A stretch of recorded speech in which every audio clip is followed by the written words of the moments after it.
Good morning बच्चों। आज मज़ा आ रहा है ना। मैथमेटिक्स का चैप्टर नंबर 3 का अगला हिस्सा लेंगे। तो पहले 3.4 एक्सरसाइज करने के पहले आप थोड़ा रोम्बस, रेक्टेंगल और स्क्वायर की प्रॉपर्टी के बारे में ज़रूर जान लो, क्योंकि मोस्टली ये फंडामेंटल्स जानने से ही आप उसके एक्सरसाइज के क्वेश्चन सॉल्व कर पाओगे। तो काइट हमने देख लिया था आगे कि काइट क्या होता है कि ये दो साइड इक्वल होती हैं और ये लंबी वाली साइड भी इक्वल होती है। तो इस टाइप का स्ट्रक्चर में जहाँ पे ये इक्वल होता है और ये इक्वल होता है, इसको हम काइट कहते हैं।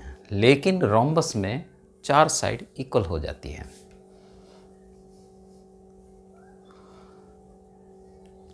मतलब ये वाली आमने सामने वाली साइड भी इक्वल हो जाती है और ये भी इक्वल हो जाती है। मतलब ये वाला, ये वाला, ये वाला और ये वाला 4 साइड इक्वल हो जाती हैं और इसके जो बाइसेक्ट डायगोनल्स हैं वो परपेंडिकुलर हो जाते हैं, एक दूसरे का परपेंडिकुलर हो जाते हैं। तो ये रोम्बस की प्रॉपर्टी है। नॉर्मली काइट है, इसके टाइप ही है रोम्बस। अब नॉर्मली हम रोम्बस इस टाइप से ड्रॉ करते हैं, इस टाइप से ड्रॉ करते हैं कुछ। इसमें 4 साइड इक्वल रहती हैं, ये वाली, ये वाली, ये वाली, ये वाली इक्वल रहती हैं और ये इसके एक दूसरे के परपेंडिकुलर बाइसेक्टर होता है। अभी आ जाते हैं रेक्टेंगल में। तो पैरेललोग्राम में अगर कोई भी एंगल 90 डिग्री है तो वो अपने आप एक रेक्टेंगल बन जाता है। तो हमने देखा कि ये वाला पैरेललोग्राम है, मतलब ये पैरेलल और ये तो पैरेलल तो है ही, लेकिन कोई भी एक एंगल 90 डिग्री है तो एक 90 होगा तो अपने आप सारे 90 हो जाएंगे। कैसे? तो ये प्लस ये बनाओ तो कितने होने चाहिए? एडजेसेंट एंगल का टोटल 180 होना चाहिए। तो ये 90 है तो इसको 90 होना ही चाहिए। अभी अपोजिट भी 90 होना चाहिए तो ये भी 90 है, इसका अपोजिट भी 90 होना चाहिए तो ये भी 90 है, लेकिन साइड्स इक्वल नहीं है। ठीक है, इसकी साइड अपोजिट साइड्स इक्वल है लेकिन इसकी एडजेसेंट साइड इक्वल नहीं है। दूसरा इसके डायगोनल। अभी डायगोनल, ये वाला अगर एक डायगोनल ले लो और ये डायगोनल ले लो तो ये डायगोनल इक्वल है और एक दूसरे को बाइसेक्ट करते हैं। तो पहले तो हम एस्टैब्लिश करेंगे इक्वल। आप एसएएस थ्योरम पढ़ चुके हो। तो मान लो ये ए है, ये बी है, ये सी है और ये डी है। तो एक ट्रायंगल, हम दूसरा कलर पकड़ लेते हैं ताकि हम ट्रायंगल को थोड़ा डिफरेंशिएट कर सके। तो हम ये ट्रायंगल और ये ट्रायंगल, 2 ट्रायंगल लेते हैं। एक ये वाला ट्रायंगल लेते हैं और ये दूसरा वाला ट्रायंगल ये लेते हैं और ये एक ये वाला ट्रायंगल लेते हैं। उसको भी अलग कलर दे देते हैं। चलो दूसरा वाला ये वाला ट्रायंगल ले लेते हैं। तो ये 2 ट्रायंगल में हम एसएएस थ्योरम यूज़ करके एस्टैब्लिश करेंगे कि इसकी डायगोनल्स इक्वल है। तो ये साइड और ये साइड, क्योंकि ये पैरेललोग्राम है, अपोजिट साइड्स इक्वल है। ये तो सेम साइड है, A B is equal to A B. दोनों का एंगल ये 90 डिग्री है, ये 90 डिग्री है। तो बाय एसएएस थ्योरम या एसएएस इक्वालिटी या कॉन्ग्रुएंसी जो भी बोल लो, ये दोनों ट्रायंगल, ये हरा वाला और लाल वाला इक्वल है तो ये दोनों साइड इक्वल होनी चाहिए। तो A B is equal to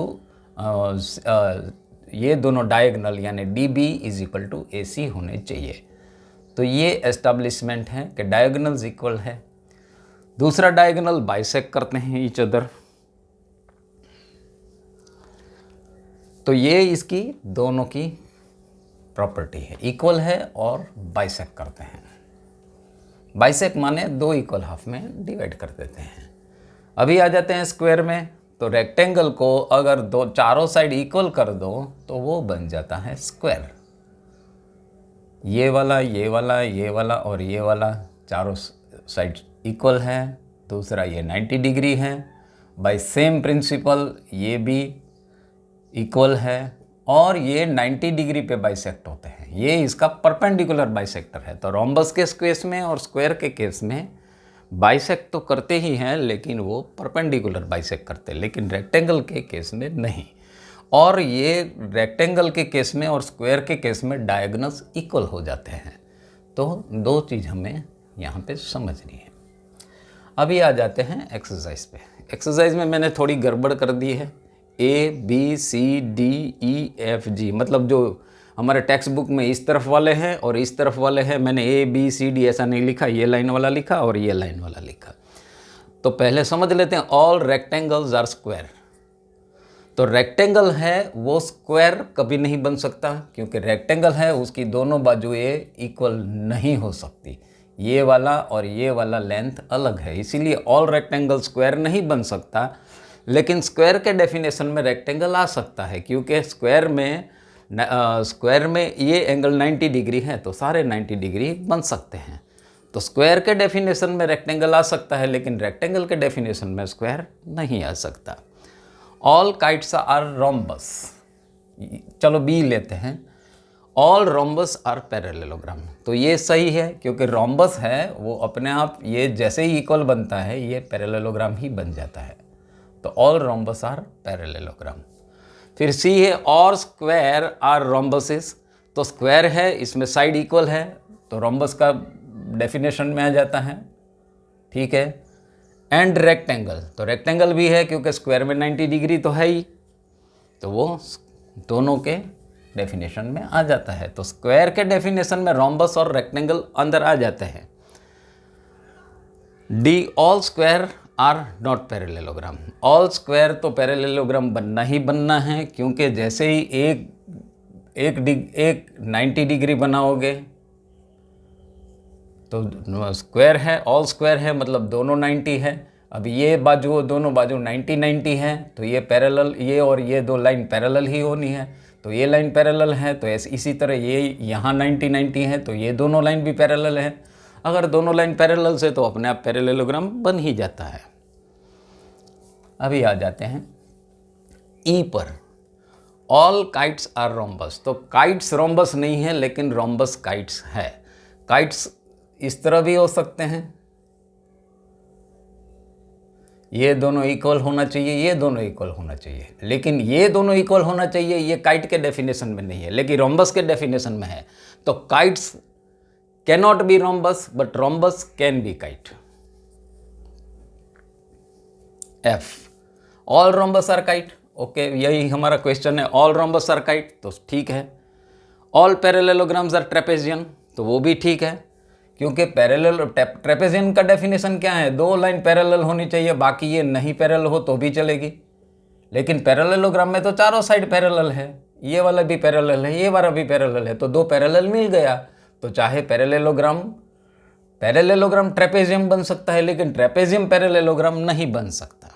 H, all square are trapezium. तो ये भी सही है, क्योंकि स्क्वायर में दो साइड पैरेलल होती है, तो ये ट्रू है।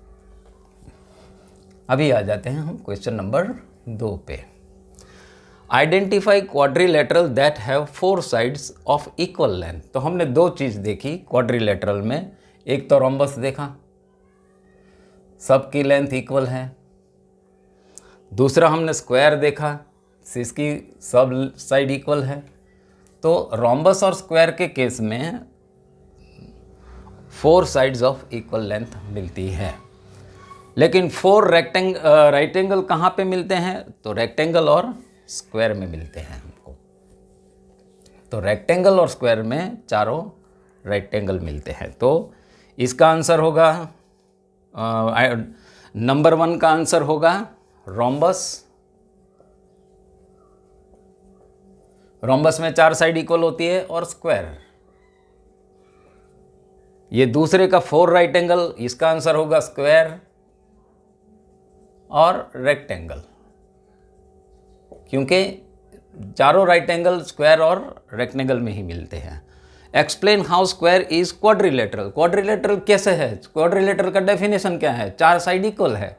तो स्क्वायर में 4 साइड है, तो वो अपने आप क्वाड्रिलेटरल बनता है। पैरेललोग्राम कैसे हैं, तो ये दोनों साइड स्क्वायर की पैरेलल है, ये भी पैरेलल है, तो स्क्वायर पैरेललोग्राम बनता है, क्योंकि अपोजिट साइड उसकी पैरेलल है। रोम्बस कैसे बनता है, क्योंकि ये और ये चारों साइड इक्वल है, तो ये रोम्बस बनता है। रेक्टेंगल कैसे बनता है, तो ये इसकी 90 डिग्री है, एक 90 है तो ये भी 90 है, तो ये भी 90 है तो ये भी 90 है, तो रेक्टेंगल इसीलिए बनता है कि क्योंकि उसकी 90 डिग्री है।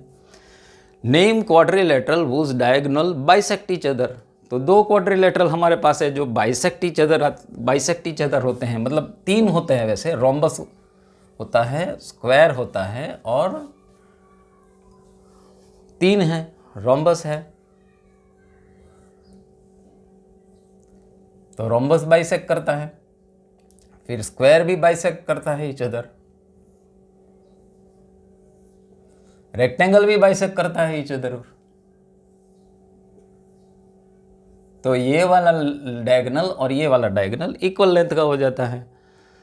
Perpendicular bisector of each other, लेकिन परपेंडिकुलर बाइसेक्टर ये दोनों केस में ही, रोम्बस के केस में, रोम्बस और स्क्वायर के केस में, दोनों केस में परपेंडिकुलर, ये मतलब ये डायगोनल और ये डायगोनल यहाँ पे 90 डिग्री बनती है, लेकिन ये केस में 90 डिग्री नहीं बनती।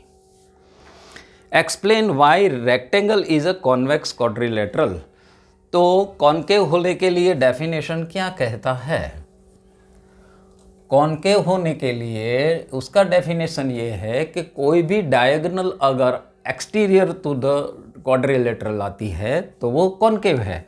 तो रेक्टेंगल में देखते हैं, ये रेक्टेंगल है तो ये इंटरनल डायगोनल है, ये भी इंटरनल डायगोनल है, तो कोई एक्सटर्नल डायगोनल नहीं है, ठीक है। लेकिन इस तरह का अगर कोई स्ट्रक्चर है तो एक डायगोनल यहाँ बनेगी, दूसरी यहाँ बनेगी, जो कि ये वाली एक्सटर्नल है, तो ये वाली कॉन्केव फिगर बोलते हैं, इसको कॉन्वेक्स फिगर बोलते हैं। अभी लास्ट वाला क्वेश्चन है, वो मैं आपको पढ़ के बताता हूँ।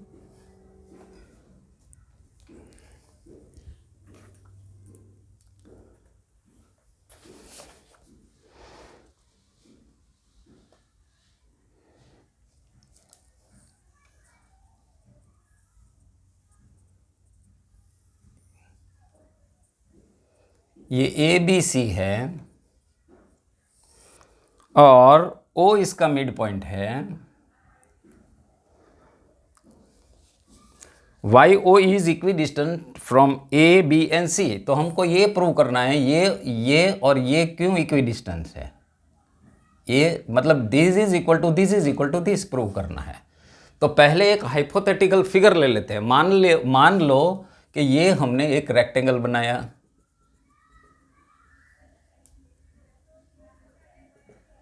ये D है। एक हाइपोथेटिकल फिगर ले लेते हैं कि मान लो कि ये पूरा इसका 12 है, तो बाय डेफिनेशन रेक्टेंगल का ये 12 है तो ये भी 12 होना चाहिए, ठीक है, ये डायगोनल भी 12 होना चाहिए। तो ये इसको बाइसेक्ट करता है, मतलब ये वाला हिस्सा 6 होना चाहिए, ये वाला हिस्सा भी 6 होना चाहिए, इसको भी 6 होना चाहिए, इसको भी 6 होना चाहिए। तो यहाँ से O से ये भी 6 है, ये भी 6 है और ये भी 6 है, तो ये हमारा जो हमको चाहिए था वही है। तो अभी इसको हम ट्रांसमिट वर्ड में कैसे करें?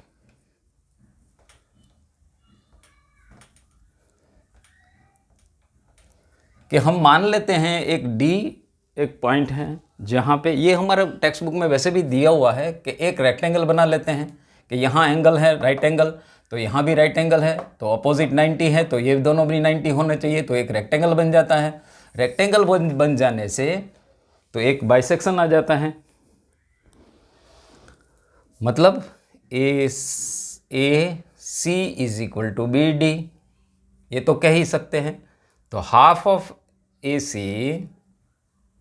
That is equal to, AC का आधा कर दो तो यहाँ O है, तो AO is equal to OC, क्योंकि इसको बाइसेक्ट करता है तो दो इक्वल हाफ में डिवाइड कर दिया। And BD, half of BD which is also is equal to half of AC that is equal to BO। तो AO is equal to BO is, एक तरफ से लेते हैं, चलो AO is equal to BO is equal to CO, या तो O से ले सकते हैं OA। तो यहाँ से ये डिस्टेंस तीनों इक्वल हो गए हैं, तो ये इक्विस डिस्टेंस है। तो ये हमारा आज चैप्टर नंबर 3 ख़त्म होता है। अभी नेक्स्ट चैप्टर में मिलते हैं। Thank you very much and have a good day.